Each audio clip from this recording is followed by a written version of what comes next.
Well, good afternoon, good evening, good morning, depending on where you are. I am Kate Luzio, founder and CEO, and part of the dynamic duo that hosts Navigating the Work Compass here on LinkedIn at noon on Wednesdays. My co-host, who you normally see each week, Susan Chapman Hughes, actually had to attend a board meeting today. So we, instead of rescheduling this, decided to keep it going because we have an incredible guest joining us today. Elisabetta Bartoloni, who is the head of the Americas Global Markets practice at Heidrick and Struggles.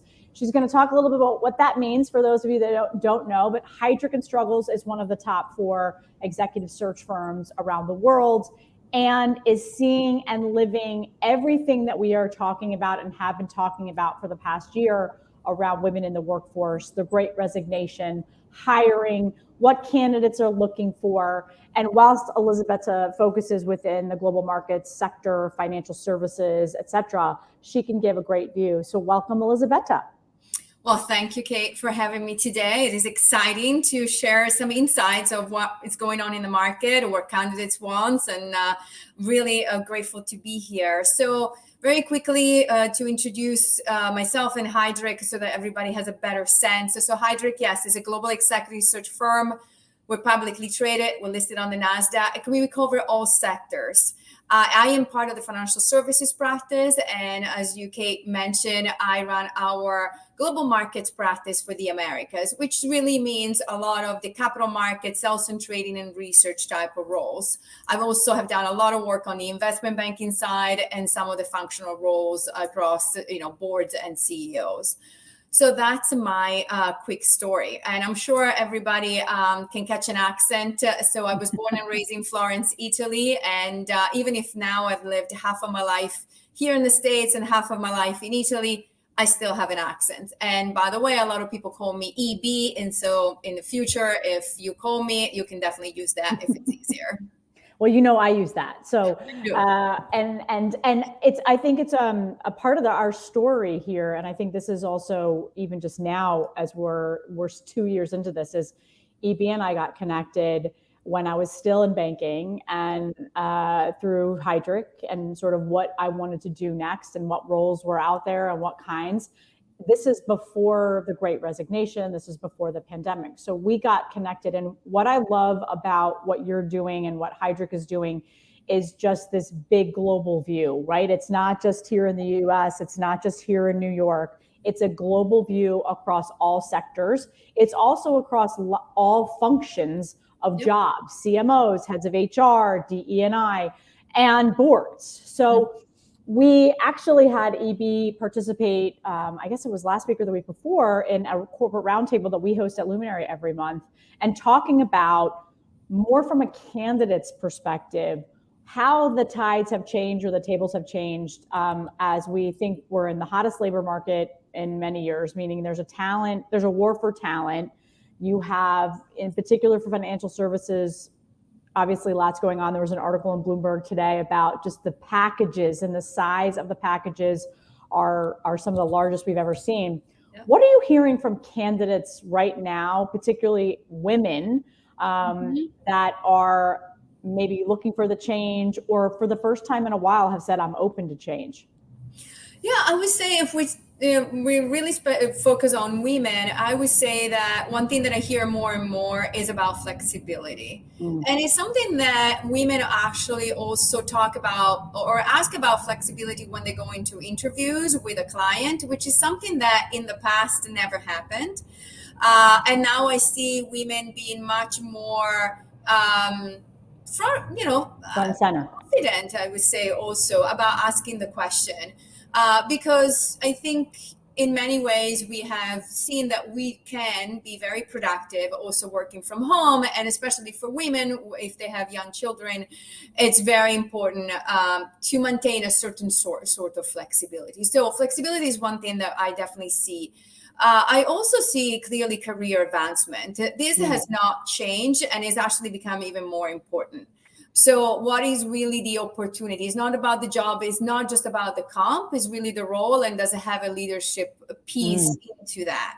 So I would say women have been even more upfront, at least in the areas that I focus on, really asking for that additional role, additional responsibilities, and being very specific about what they want and what they don't want, which I think is very important and makes I think definitely my life as a recruiter easier, as well as definitely the hiring process faster, because we can vet clearly who is making sense for a role or not. So I want to take two of those. One is that hiring process. Like, it's very archaic for a lot of organizations, dozens and dozens of interviews. So we'll talk about accelerated hiring. I want to go back to this idea of flexibility. So when we say flexibility, it can be in a lot of things, right? Yep. It could be work remotely, it could be hybrid work, it could be making my own schedule, it could be benefits too, right? Mm-hmm. Around childcare. What you're seeing around flexibility? Is it just around flexibility around work, where they work, or is it much broader than that? I would say one piece is definitely flexibility in terms of time in the office, or not in the office at home. So one part is how, do I have to come to the office every day for this extended period of time? Or is there flexibility in be able to actually do work from home, maybe a few days a week? So that's one piece of the flexibility. There is another piece of flexibility, which I think everybody agrees on, is it was there before, but I think is even more now, is the fact that if a woman especially has some activity, their son or daughter have some activities and they need to attend, there is no anymore like a bad stigma about that. Mm-hmm. They need to take that time, they should take it, they will take it. So that's another piece of flexibility, even during those times where, in quotes, we would like to have you in the office to work. And then in terms of benefits, I think there is another piece that is important there. Yes, if you actually are working remotely from a different state, mm-hmm. then it becomes very important to really understand what are the benefits, different states, different benefits potentially. What are the, doctors in network, out of network, all mm-hmm. that piece. I follow that less, but I hear it from my HR, partners. So that's something to think about.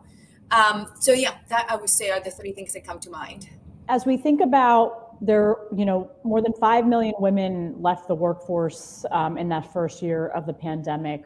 We're seeing that coming back. I think the numbers are around still 2.5 million. Not all of them in, working at an office job or coming into an office. Many of those in retail and hospitality and, mm-hmm. and service. Yeah. Are you seeing women that have maybe taken some time off even before the pandemic because of the labor market and because of this idea of flexibility starting to come back and say, what's out there for me? Because I would think that's a unique opportunity. If I've left even before the pandemic, now companies are really needing talent and they're willing to offer flexibility that wasn't there prior, that would be a great catalyst to bring people back. Yeah, I would say definitely there is. We see more women interested in coming back, to your point, because now is less tasking on the family side. And I would say also it's a great period of time, to your point, at least in my area, because it is a candidate market. I wrote this on my top 2022 job tips, which is in my LinkedIn. It's a series that I started. But definitely, it's a very hot market right now. 2021 was incredible in financial services. I would say also a lot of my colleagues in other industry has been very busy. So I would say probably across the board in a lot of different areas and sectors. But for financial services, incredible. So you have a lot of opportunities now to land a job that maybe in 2 or 3 years ago it wasn't as easy.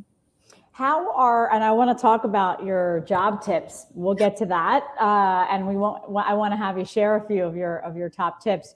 As we think about the landscape and if you look at, I hate saying tier 1, tier 2 cities, but tier 1 cities, New York, the epicenters, right? London, San Francisco. Are we seeing companies be much more open to, I don't have to attract that talent in that city, or is it really dependent on the industry? I mean, I know banks still want you in the city that you have an office. I would say it's a mix a little bit, but there's definitely, in terms of a trend, there is more flexibility around where the person should sit, as long as they have a commitment to come to the office a certain amount of days, a month, a week, or whatever that is. So, but I would say that I see more and more clients basically saying, well, if especially someone established that doesn't need to really be groomed and really helped by coming to the office and so on. So if it's someone established in their market, they can do this job from anywhere, because they're going to be on planes the majority of the time anywhere. Right. So it doesn't really matter where they're going to sleep at night. So we see that more and more. And also what everybody has realized, or at least most are getting there, is the fact that if you open the aperture to different cities, then you have much more possibilities of hiring. You have more flow of potential candidates that you didn't have before. So that gives you potentially more success in your search.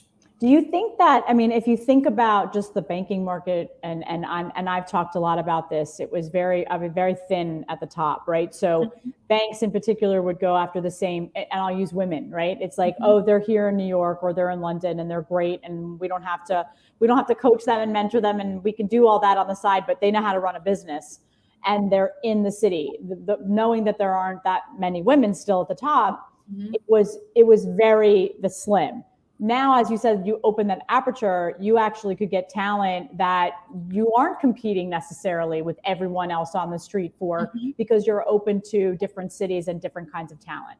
That's exactly right. And I think the other thing that we notice is that people are getting more and more creative in terms of what areas or what skill sets they're looking for and how can they be flexible. Because again, if you look at certain individual, if you're looking at very specific skill set, only few people possess them. But if you are a little bit more flexible in that list of skill set, and also incorporate some training potentially, right, for people that might be the step up candidate, then at this point you do have a more robust list of potential candidates. Yeah, I think even from an organizational standpoint at Luminary, given the number of companies that we work with, and full disclosure, we work with Heidrick and Struggles, they're a great corporate partner, is something, as they think about hiring, as they think about retention, offering them different things that will focus on their career advancement, right? So putting in front of them, here's my path, here's your runway, here are the different things, but here's how we're going to get you there. And so, organizations like Luminary are great supporters, supplemental to that. And it's a nice, unique benefit to offer people, whether they're already in the organization or new. And I think we're seeing that across the board. We saw companies doing Headspace and Calm for mental health, right? Gym memberships. Even now, I think Google is a great example. Listen, you may not come back into a Google office every day of the week, but if you want a remote space, and they're giving you a stipend to go and find a co-working space. And we're seeing that actually from a lot of companies. Yeah, I would say even more than that. I would say especially diverse candidates are very focused on understanding what is the diversity, the D&I mission and agenda of a company. So the more you can show that you actually are sponsoring or affiliate yourself with organizations that are really meaningful in the D&I conversation, then the more you can really show that you are walking the walk and not just talking the talk. In addition to all the, as Luminary, as you said, all the programming and everything that you offer, which is it's incredible what you have done, and really such a big fan of yours and what the organization has been able to create. But I also think is a good way to show for a firm that you are actually doing something, not just talking about it, and it's not just the statistics, but you are actually putting an effort and really helping also the community. Have those questions arisen from candidates now too, around the culture of organizations, how their leadership team is reflective of women of color, people of color, underrepresented communities? Because I can imagine 2 years ago, and you and I've talked about this, that was not necessarily always the top of the list. Right. But is that coming more and more around culture? Yeah, it definitely is coming more and more around culture. And especially diverse candidates are very focused on understanding what is as I said, the D&I agenda of a firm. And I have seen candidates turn down opportunities when they learned that there wasn't that much there in terms of D&I agenda. So it comes up a lot. And of course, as you know, in my field, it also comes a lot from clients of my clients, that they want to see that they do come with a diverse team, because that diversity is also very important to them. Can you talk a little bit about that client of your clients? Like I know what that means, but maybe for people listening, they may not understand. Yeah, absolutely. So we see, for example, what we see is, for example, clients of our clients are either corporates or sponsors, for example, just to name just a few or investors. And so for these organizations, diversity is very important. They have, stated many times that a firm that has a diverse leadership team brings better results. Therefore, they want to see the same thing in the advisor that they hire. And so that goes for my clients, and it goes also for us as advisors. We need to also show up with a diverse group of individuals, because we need to show that we actually mean what we say. No, I think that is such a great direction in the market, right? Yes. When companies that are hiring are being held accountable, not just by the candidates, but by their customers, their investors, their shareholders. Right? Absolutely. That's how we actually change everybody honest, right? Yeah, absolutely. So let's go to accelerated hiring, right? So, and you and in particular in what you're doing, but in executive search, yet you tend to focus on more senior talent. But I use this. I can't remember which conversation I had about when I was going through my rounds of interviews when I left Bank of America and was recruited at JP Morgan, and then the same at HSBC. Clearly a different level that I was on both, but the amount of interviews that I went through, the vetting process, the callbacks, the then coming in again, that, from what I hear from a number of the companies that we work with, is really prohibiting them from hiring faster, right? So by the time they get to even make an offer, that candidate may have 2 or 3 offers elsewhere. Yeah, I would say that the hiring process has accelerated tremendously during COVID. I don't think any of us anticipated when COVID hit, but the result was the fact that through Zoom's interviews, it is much easier for anybody to get scheduled quickly. So to, match schedules between the interviewee and interviewer. And then the other piece is, like, everybody's been at home, and with flexible work, even as we go back, but still with flexible work, it is easier for a candidate to be able to get an interview scheduled when they're home. And also, now, because they're home, they can pick up the phone from people like myself to hear about a job, while before they were in the office and we had to wait until the weekend or after hours or before, and so on. Now, so that definitely gives all of us a lot of more ability to get in touch with a candidate. Therefore, the process in itself, it gets much faster. Now, what does that mean for clients, and what are the strategies to put in place? I would say, first of all, be very specific about the stakeholders that are for a search. I would put it into like a max of 5. I would say, before, to your point, Kate, you had the 15, 20, or whatever that was. I don't think it's doable in this market. You probably have to think really about 5. Yeah. Then there are probably going to be some that the candidate, him or herself, wants to meet to get a better sense. But from a company perspective, you have to keep it very, very tight. And yes, you can't wait to see the entire market to make a decision, because you might lose the individuals that you had talked to at the beginning of the search. So you have to get into a search with a much more level, I would say, of confidence on what you want. So doing more work up front, because otherwise you tend to spin your wheels and just waste time and lose the candidates that you had met at the beginning.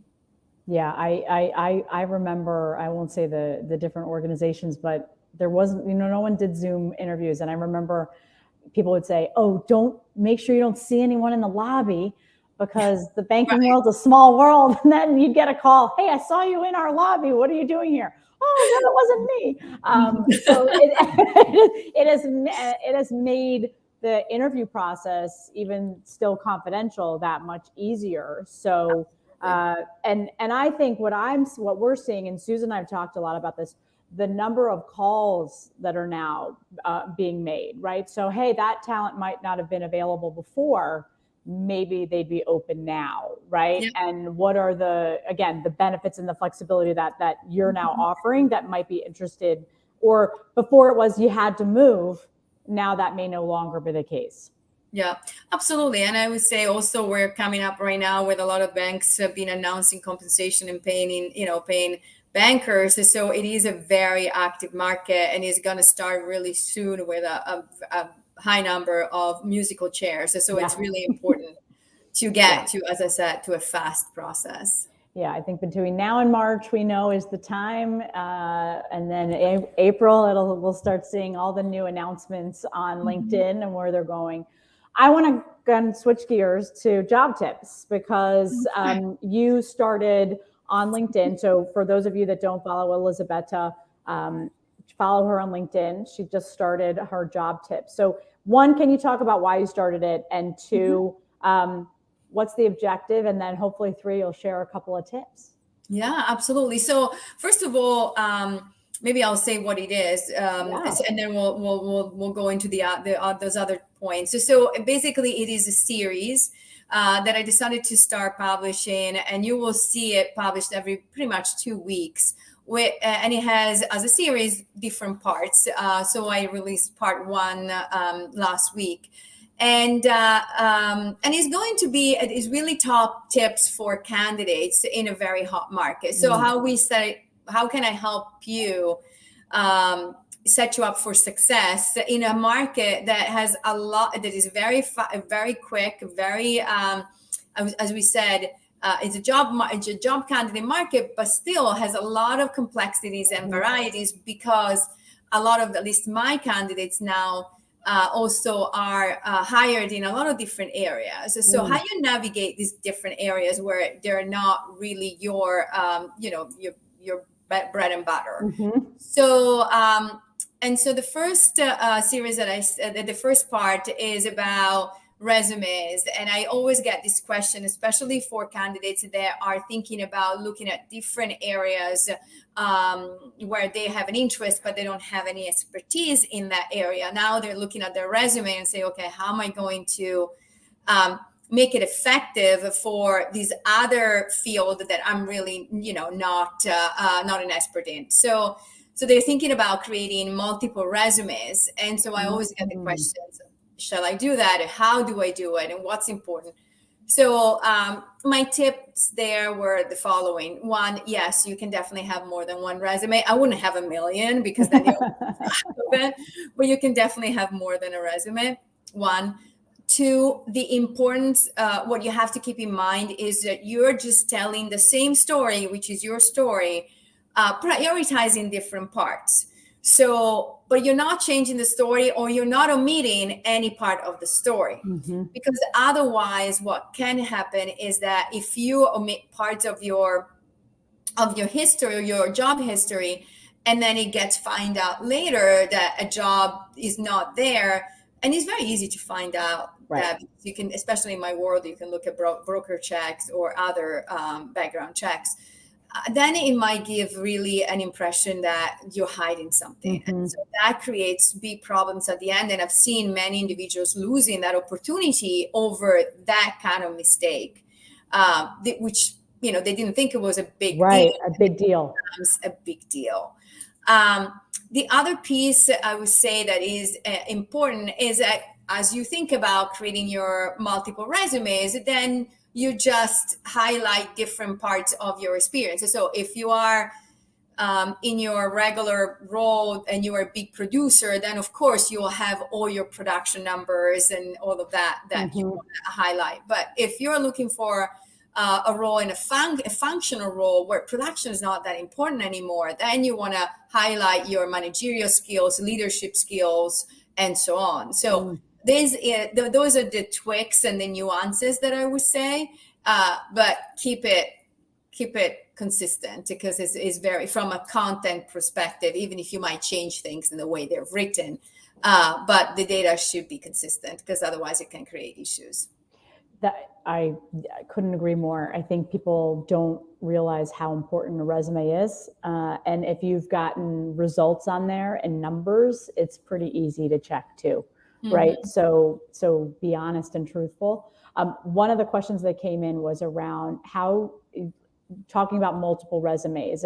How do I position myself for a role that I normally wouldn't be entertained for? So, and maybe I can add to that. So if I'm sitting in, and we're seeing it a little bit, like the CEO of, or the new CEO of Chanel came from a CHRO role, right? Yep. So I think there are a lot of people, in particular women, that thinking about what's next in their career. If it's not in that straight linear line, how do I position myself to market my skills where they're transferable? Yeah, I would say, first of all, understand and do some research on what is important in that role. So we have that very clear. And then, so for example, what we have seen in CEO roles across different areas, we have seen, to your point, also individuals coming with some HR, with HR experience being actually now very important, very valuable for a variety of reasons. So if you have that clear for the role that you're trying to apply, then I think you want to stress in your HR experience, however, what has been your leadership experience? Right. And he's talking about team size, again, in programs that you put together, things that have affected the firm as the overall firm. Potentially new directions that you, through your HR role, have actually institute in the firm. The relationship you had with the CEO in your current role is close.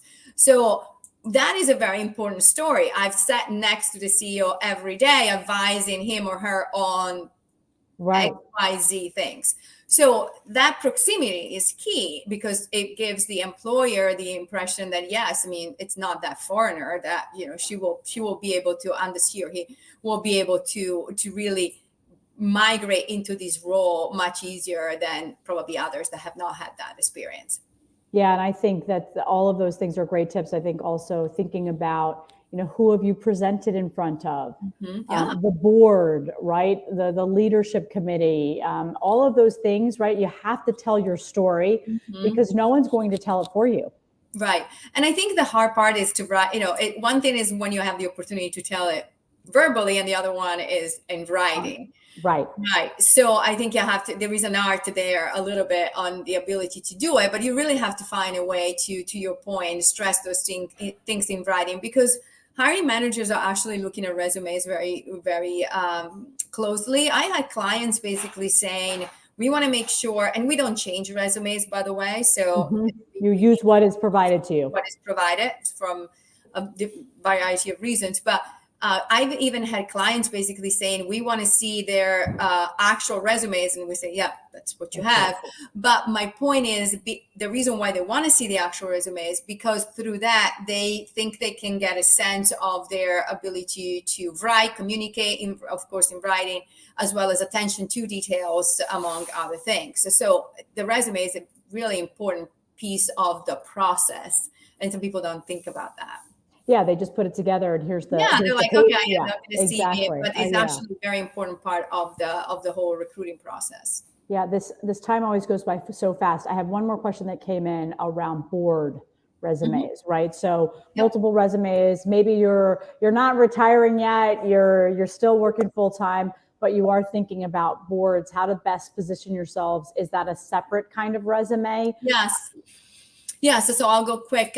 So yes, usually board resumes are different. I've seen, and we also, show formats to our candidates when they are transitioning, but it's more about, again, your story versus, again, the production that you have done. So where you come from, what's important to you, the leadership, because in a board, again, is not going to be important much how much money you make for a company per se. It's going to be more about, can you gel well with the rest of the board. Right. Are you going to be, do you need to be the smartest person in the room or not? Usually that doesn't work very well on the board.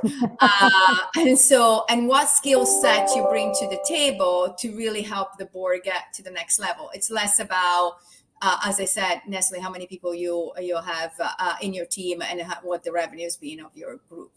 Yeah, more thematic versus every individual result. Yeah, more thematic, more about what you stand for, what other things you have done in terms of, maybe you have sat on other boards that were not public, there were private boards, or what else have you done that really can give a sense of your ability to step into the role again, more easily than what someone would expect from someone that has never done it. I love it. I love it. There's so much more. We'll have to bring you back on the board conversation and some of your colleagues, because that is a topic that a lot of women are talking about and still talking about, as there's a huge commitment around putting more women as well as underrepresented communities on boards. And we're seeing that from NASDAQ and NYSE, et cetera. So Elisabetta, thank you so much. I will tell everyone watching, go to Elisabetta's LinkedIn. We're on LinkedIn right now.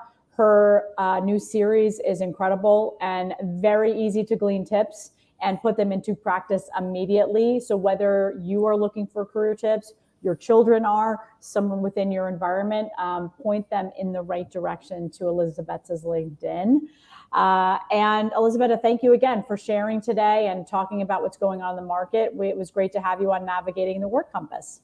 Thank you so much Kate, for having me. Always a great time to spend with you. Always a great time. Susan, we missed you. We'll see you next week right back here on Navigating the Work Compass on Wednesday at noon Eastern. And we'll see you soon. Everyone stay safe and stay healthy. Take care. Thank you, Kate.